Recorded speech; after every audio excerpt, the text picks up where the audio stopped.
This is addressed to both candidates.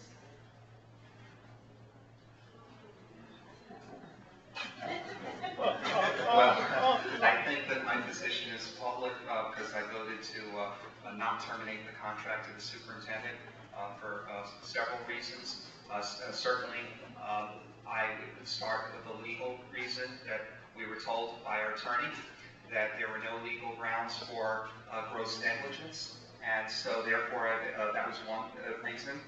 Second reason is, as I mentioned at the board meeting, when you're less than 2 weeks away from the opening of schools, I also don't believe that's a good decision to make. Third, I think that, again, forget FCATs and letter grades.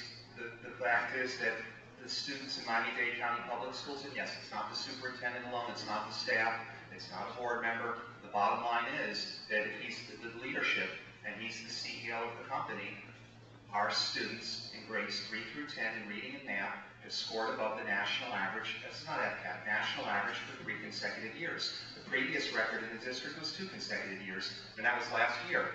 I think at least he has to have some credit.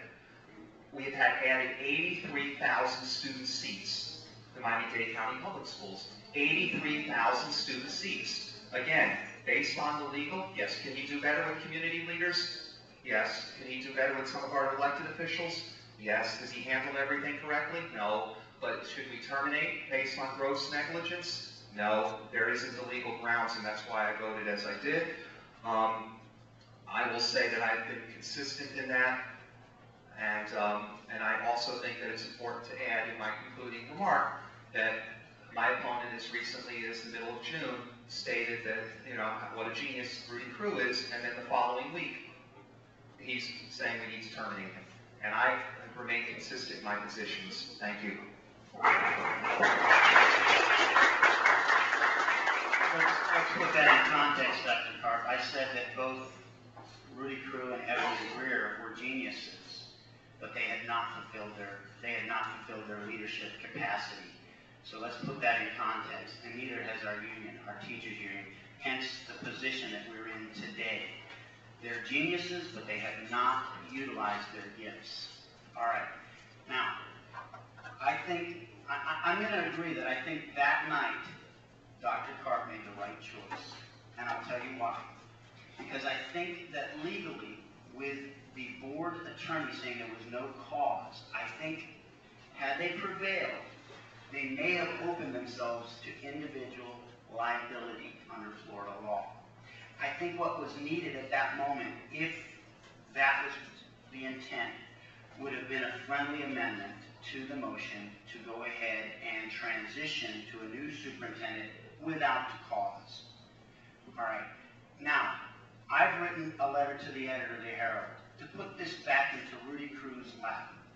I would say 2 things need to happen right now, and the school board needs to come together as a group and make this happen. First of all, they need to deliver to Dr. Crew an imperative that you deliver a balanced budget before September that cuts from the top and stops cutting from the bottom, where the services are provided, where the children are taught.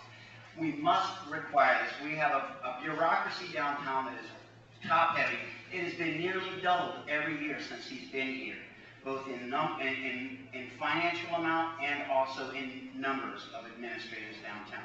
Again, we're $108 per child, top-heavy versus $36 for Broward.